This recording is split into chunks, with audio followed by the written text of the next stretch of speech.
So me and George Clooney, it's set in Nellie's character, Jill's character, who's Nellie. She lives in a sheltered housing flat, and I play her community nurse that pops around once a week to check on her and see if she's all right. And basically, we sit there watching This Morning and just chat, and it's a really nice sort of heartwarming little thing. But the thing with This Morning is we actually do interact with This Morning. So, you know, the Speakmans on This Morning, we actually speak to them, and she's made something very intimate for Gino D'Acampo that you'll find out about. Well, we wrote it originally because we do quite a lot of work in North Manchester in and around sheltered housing schemes. So we just thought originally we'd write it to go into theirs, and we have done that up around North Manchester. But we just wanted to do something that was sort of heartwarming, funny, and sort of appropriate for venues like the King's Arms and stuff, so little pub theatre. So it's almost like ours is set in a living room, so upstairs here is just like a living room, so that's it really.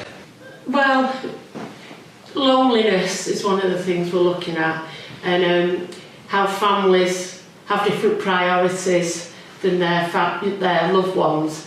So that comes out quite a lot, where the families sort of don't really bother with them, they're too preoccupied with other issues. But it is very funny. Yeah, we basically just want to entertain people and just have a laugh, and like I say, it's like an hour and a half of basically sitting in someone's living room and just listen to the chat that they do. Watching the telly.